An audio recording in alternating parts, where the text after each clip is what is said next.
of thinking historically about. In this episode, we are going to be exploring the world of Japanese art, in particular in the Edo period, and talking through the role of women in Japan during this time. I'm very excited to have as our guest Frank Feltens, who is the Curator of Japanese Art at the Smithsonian National Museum of Asian Art. Frank, thank you so much for being here. Can you start and just tell us about your road to becoming the Curator of Japanese Art?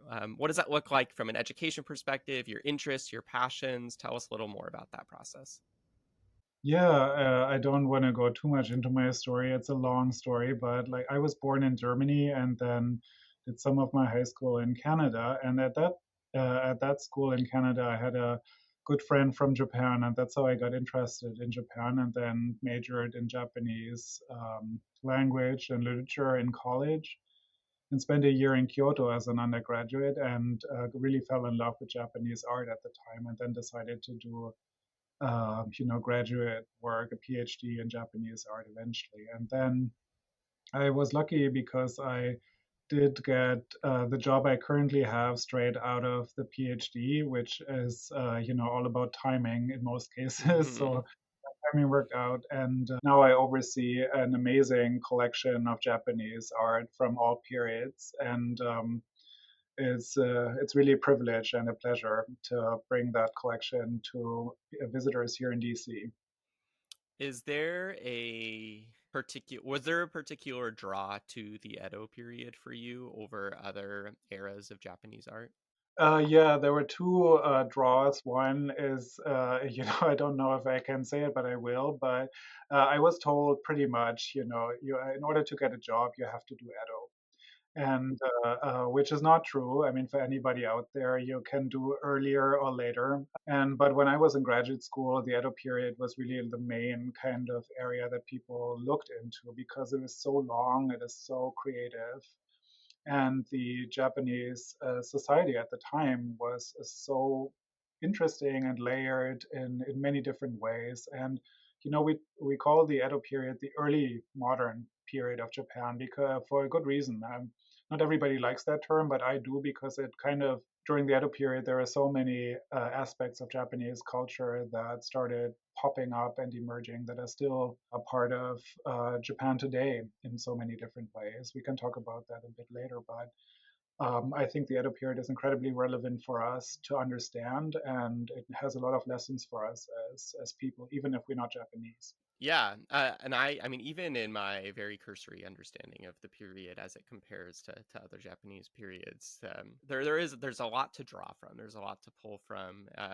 I think it's a little bit more accessible as well in understanding the culture and the art, and it does make sense. I mean, I'm a novice here, but the idea of it being an early modern period definitely makes sense to me, and seeing ourselves as moderns and the connections to that period. Before we dive into the topic here, can you also just tell us a little bit about the National Museum of Asian Art? The purpose, the goals, the reach. Would love to hear about that. Yeah, sure. I mean, the National Museum of Asian Art is part of the Smithsonian Institution here in DC. The Smithsonian is a huge organization with, I think, I don't know the exact number, but more than a dozen different museums, research facilities. Most of them are in DC. We have a couple elsewhere in Boston, New York, and then also I think somewhere in the Caribbean. I don't know, research an ocean research institute as well. So Smithsonian is very layered. We are the museum in the Smithsonian that has houses most of the Asian art collections of the Smithsonian. But we also are the first art museum within the entire Smithsonian because when the museum opened in 1923, there wasn't a national gallery, there wasn't or the Smithsonian American Art Museum and whatever. So we were the first art museum, the first national art museum in the United States at the time. And which is really interesting to me as somebody who wasn't born in this country that the first national art museum was one not focused on European or say or Western art per se, but one looking at the cultures of Asia, which is kind of, to me, a reflection of America's cultural fabric as a country of different people coming together. Yeah. Yeah, thank you for sharing that. I think it's important for us to kind of put on our art historian hats for a minute. And I personally don't know how to wear that hat well. I took one art history class as an undergraduate, and as much as I loved it, I went the more traditional history route. So, if you could just help us kind of set the context, what are some helpful lenses or things that we should consider when we're viewing Japanese art during the Edo period?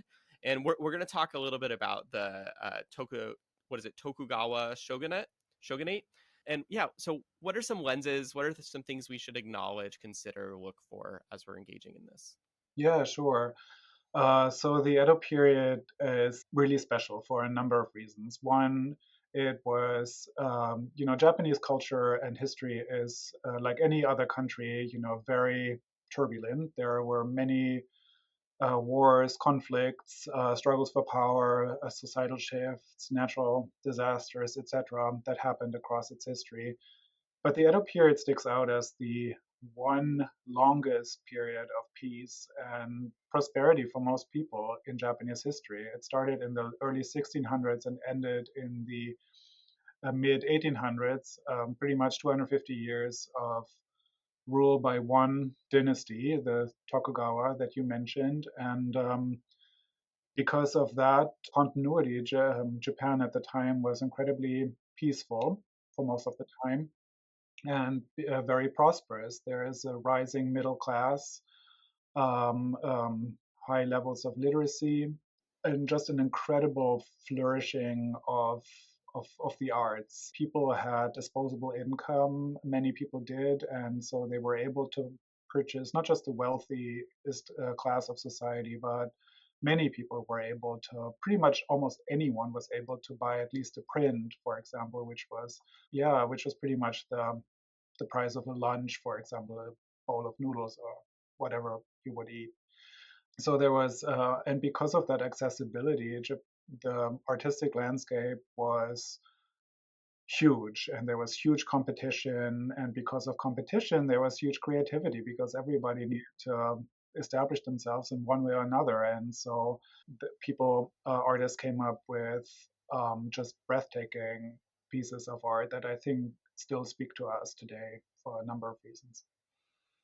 And within that creativity, I mean, one, I don't think that is of the historical norm of, the 17th through 19th centuries that there was a flourishing of art that was accessible, right? We may see a lot of art come out of that period throughout the world, but the accessibility, the idea that a print is the price of a bowl of noodles and that a middle class person could access that is important. And you talk about the creativity as well that kind of blossomed in this age of art. But are there particular themes or styles that are dominant or reoccurring despite that creativity or within that creativity? Yeah, so when the Edo period, it's kind of, in a funny way, the Edo period can kind of be almost neatly be separated into the 17th, 18th, and then early 19th century because they are connected, but in many ways kind of distinctive too. So when the Edo period started and the country became peaceful and politics became consolidated, people became wealthier, that's when the townspeople, so regular folks, basically commoners who became wealthier than they've ever been, they turned to the culture of the imperial court to basically as a way to show their status, their education. The imperial court prior to that were sort of the custodians of literature and taste. So the regular folks were looking toward that as their first touchstone, sort of in the 17th century. And in the 18th century, then that disappeared, and sort of the culture toward the late 17th and early 18th century, that culture shifted to like this incredible confidence among regular people to create their own really layered and distinctive cultures. And the centers for art production were Kyoto, Edo, that the name that the period takes its name from. Edo is where today's Tokyo is located, and that was also the seat of the of the shogunate, of the power center. But the capital was Kyoto, and really Kyoto was the main artistic center. Osaka was one too, but because the country was so peaceful and prosperous all across the country, you could either find artists or purchase a piece of art from, say, an artist in Kyoto and have it shipped over to you in wherever you are across Japan. That was possible to do, and relatively easy to accomplish. So Taking these themes and now I want to apply them to the particular topic and looking at the role of women in Edo, Japan. But so students are engaging in this historical thinking skill of continuity and change over time, and looking at the development of or the perception of women, the role in society in feudal Japan into the Edo period and early modern Japan. And one thing that I kind of see that I'd love your thoughts before we kind of dive into the art is almost like this degrading of the role of women over the course of Japanese history. That there was this, association with military prowess and samurai and kind of independence that seemed to be retracted over time. And we see some kind of family instructional books at the time that put women in more of a kind of a lower class, I guess, than had been previously seen. So one, now that's a sweeping generalization, and I recognize that, but where does the Edo period fit within that? And then maybe after that we can talk about how art portrays. in traditional Japan, women were definitely marginalized, and in a way that vis-a-vis men who held most of the political and societal power. That has not always been true. I think in ancient Japan there has been, a number of powerful empresses, but over time, as you say, especially with the emergence of the warrior class of samurai, basically in the 12th century, when the power shifted away from the imperial court to the warrior class, that sort of male-dominated society definitely became much more entrenched, and it kind of the pinnacle of that really happened in the Edo period.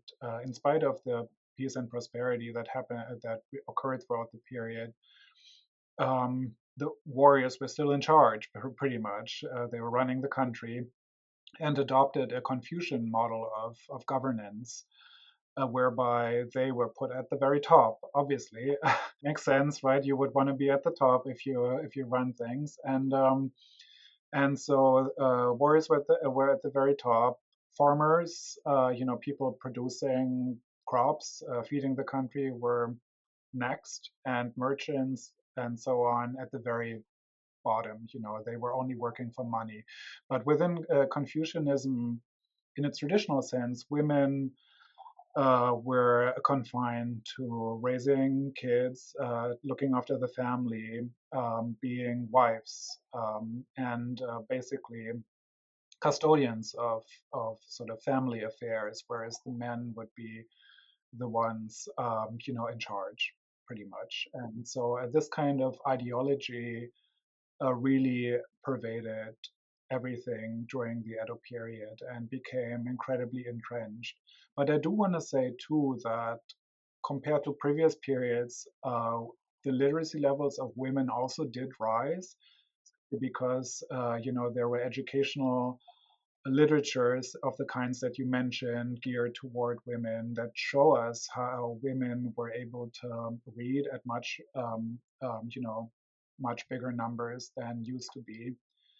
And women also had all kinds of different agencies that were less obvious. And we can talk a bit more about that in a bit as well. Yeah, and I really appreciate you bringing the literacy piece in, because sometimes we'll see, a book from the time period kind of directing women on what they should do, but the implication is that women are reading that book, right? And that's a, a, a great way to, think contextually about the source and the audience, and kind of recognize that there's definitely elements of agency, and really in all time periods, even if they look different or they're more covert.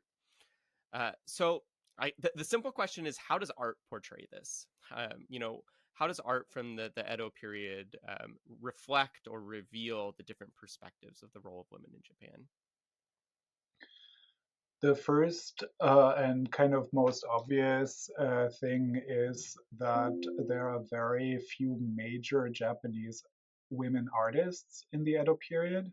And I'll say a bit more about that in a minute. And the second thing is that the way that women are being portrayed in art. So I'll start with the second aspect, pretty much, how women sort of appear in many paintings. And I'm sure most of you have, and you too, Zach, have seen pictures of women from, say, the pleasure quarters,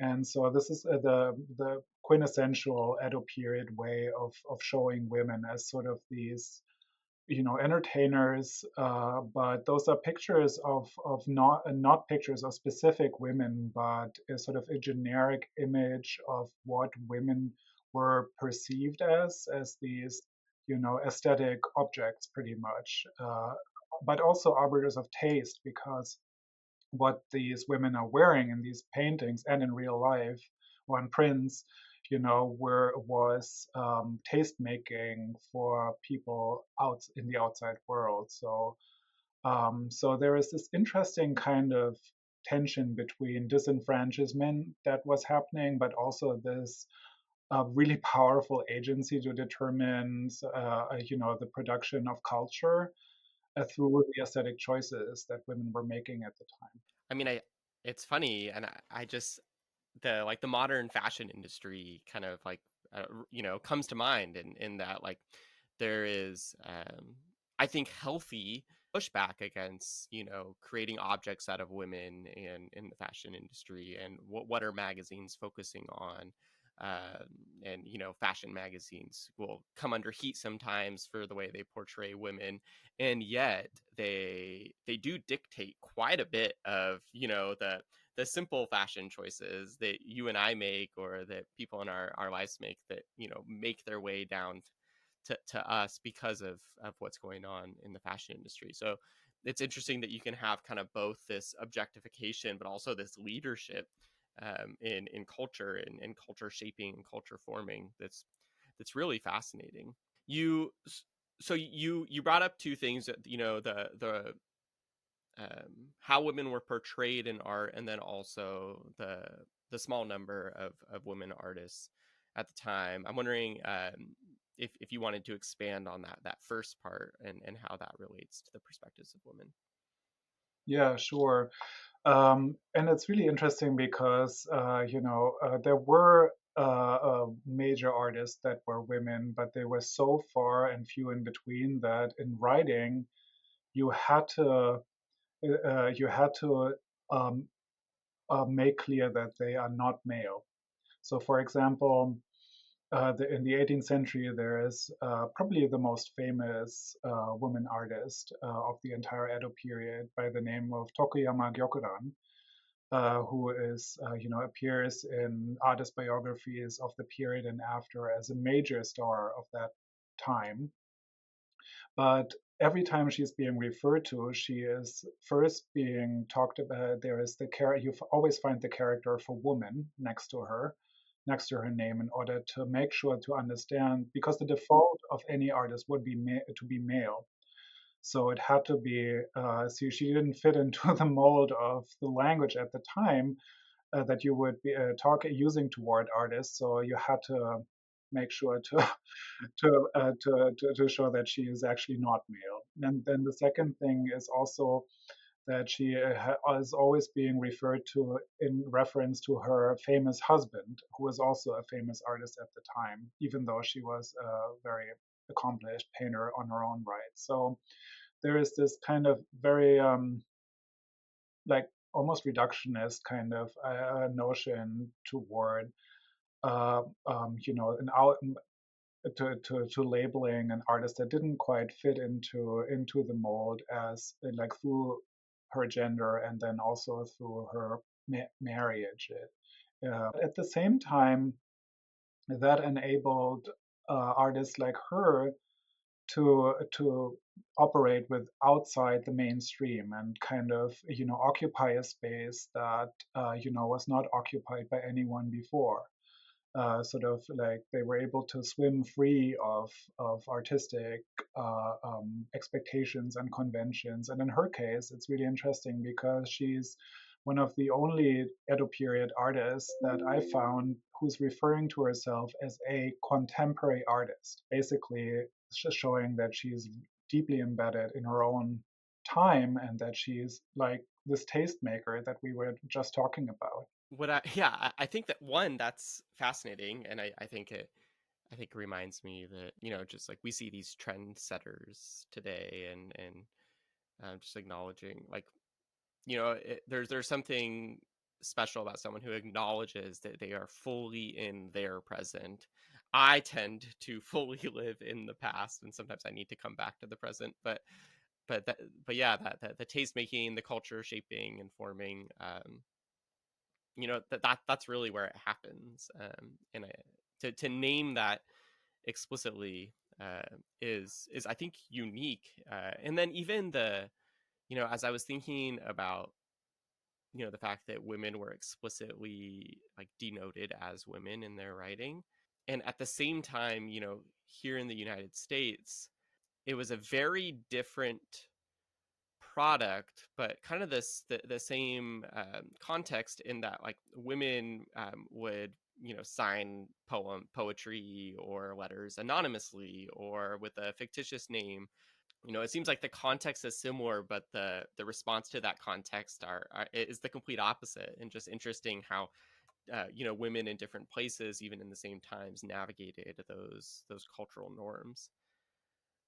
Yeah, and I think in retrospect, I'm glad you brought up the example of the U.S. Or countries other than Japan, Hmm. because I feel like in retrospect, even though women, were not did not maybe have the same direct agency as men during the Edo period, but I think what we consider today as like quintessential Japanese in terms of tastes, in terms of aesthetics, I think were often determined by women Hmm. at the time during the Edo period, and now have sort of entered this almost like stereotypical notion of what it means to be what Japanese traditional culture looks like. Kimono, for example, traditional pattern thing, tastes like that. All right, let's look at a couple pieces of art in particular. And so I want to start with man and woman facing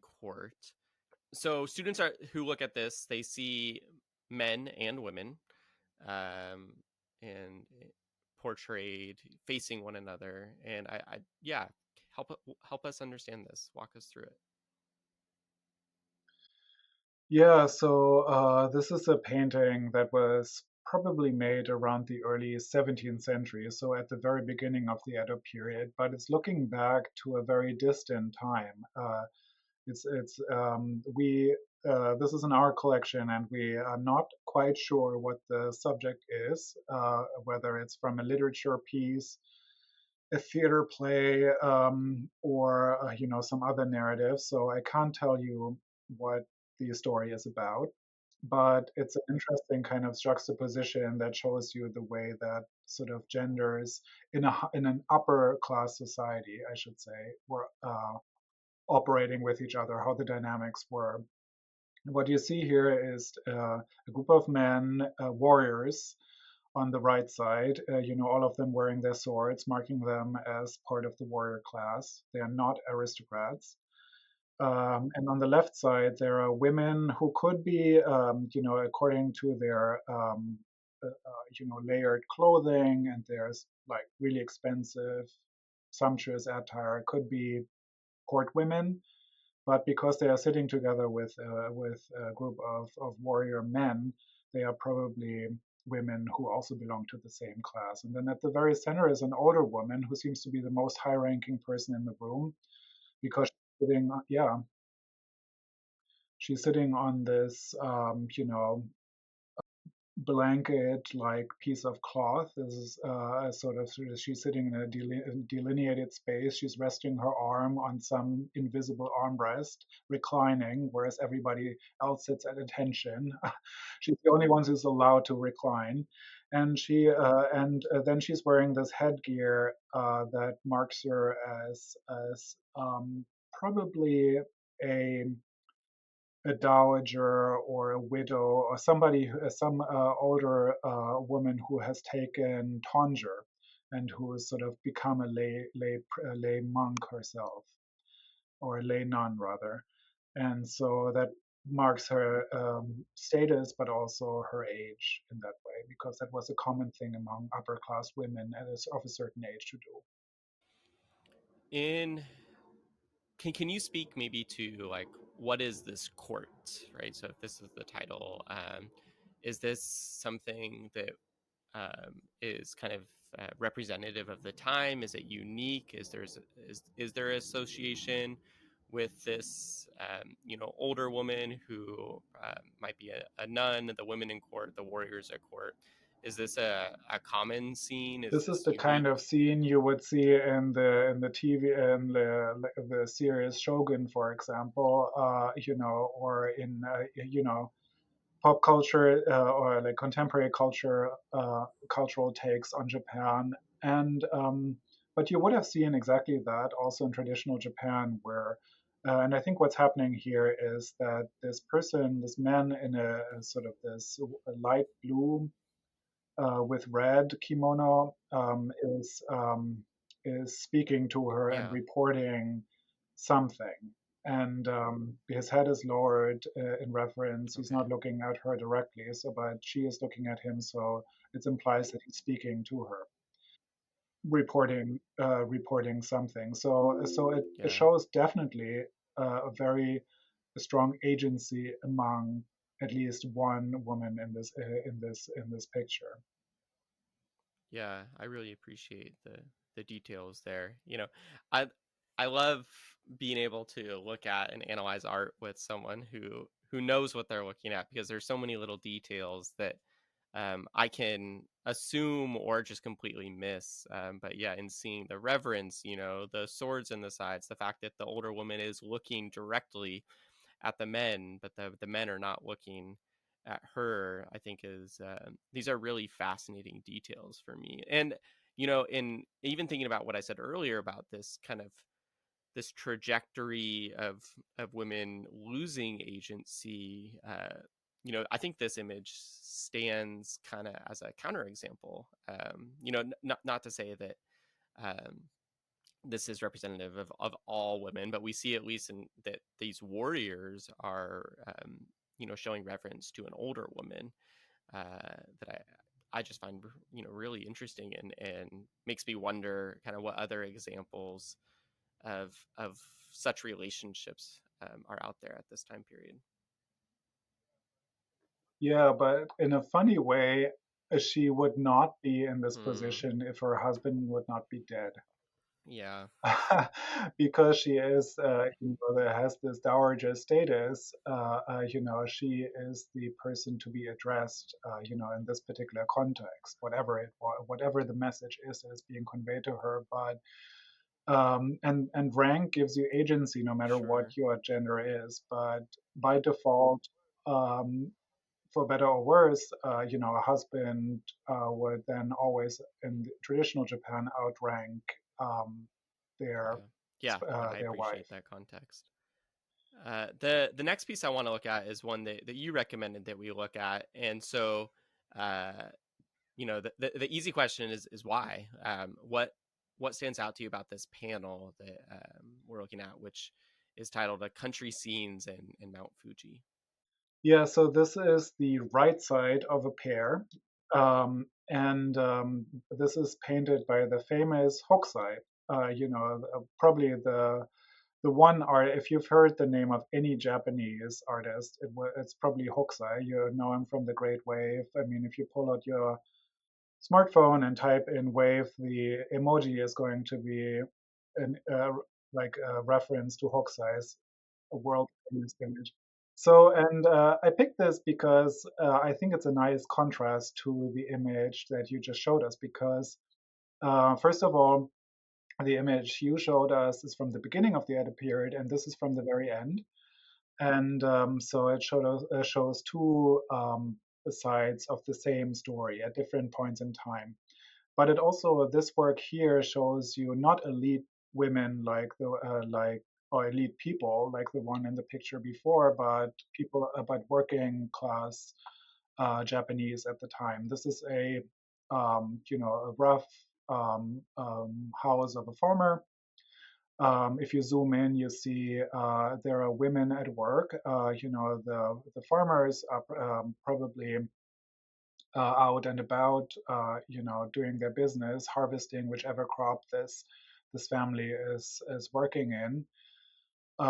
It looks like they are a cloth making family. So the women, you see at the very center with their hands raised, they are carrying these, I don't know, these batons type of devices to hit the cloth in front of them to make the textile sort of, you know, I'm not an expert in textile culture, but it's part of the preparation process of yarn. Unlike the elite woman in the picture before, they are part of, a village community and create part of the division of labor that goes into this, the farming and the crop production that this family is engaging in for their livelihood. And what is interesting about this work, I want to say too, is that I mean, Hokusai is a great, great, great artist, but he always captures he was a man born into that class of society, not into the upper echelons of into the elites. But he always chooses to show people, and in this case, women of the working class, in the Mm-mm. most gorgeous clothes imaginable. I mean, these women would not be wearing these beautiful kimono in reality. So this is an idealized kind of scene and of life in the country as this incredibly idyllic and incredibly quaint thing. Whereas in reality, when Hokusai painted this in the Mm. 1830s, there was a famine. The country was in the country was really in trouble. There was pressure toward the government. It was a couple of decades before everything came tumbling down, and Japan turned tried to modernize into the country that it is today. So this is Hokusai's political message, saying, okay, well, this is how it could be, but in reality, it's probably very Yeah, different. that's very interesting to me. I've been thinking a lot about this concept that seems to be gaining traction of futurism, and kind of reimagining a future, reportraying the past and an imagined future. And this seems like I wonder if there's like any sort of correlation, like an early example of this, like, futurism of acknowledging the circumstances while at the same time, um, reimagining it as something more beautiful for the people that, um, maybe didn't get to experience that beauty in their life. Yeah, totally. I think there is a message embedded there that, this is how it could be, but it's also Sure. escapism in a sense, right? I mean, it kind of allows you to, just for the briefest of moments, to imagine that something is different. And obviously, anyone who would ask Hokusai to make a screen like this would have a lot of cash to Yeah. pay for a big work like this. So having a country scene alone in that painting is looking into a class other than your own. In terms of the patron of this work, 100%, because these women would not have had the kind of money to buy the work that they've been depicted in. So it's this interesting kind of disjuncture between, like, as you say, fiction and reality in a sense. All right. For the sake of time, I want to close and think through the significance of all this. And I as often as I engage in art, which is not enough, and I'll be happy to admit that. I'm always reminded of how helpful art is for understanding a culture or a society or a people group, that we really get to see, um, a really core aspect of who people are through the art that's created. And so I'd love for you just to kind of end and talk through the historical significance of art in Japanese history and how that art can help us understand their culture.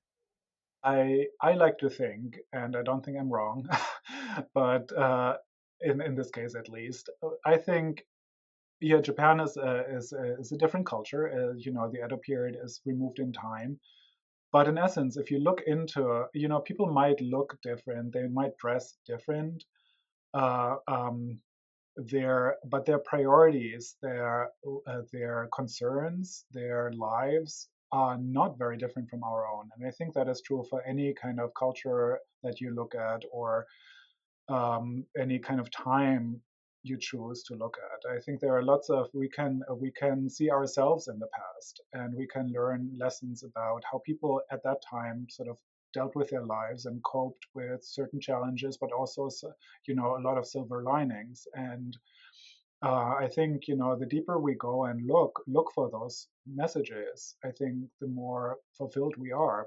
I mean, as somebody who's worked on this for a while, I constantly feel like it grounds me and it gives me a lot of food for thought, and I love it, and I hope everybody else does too.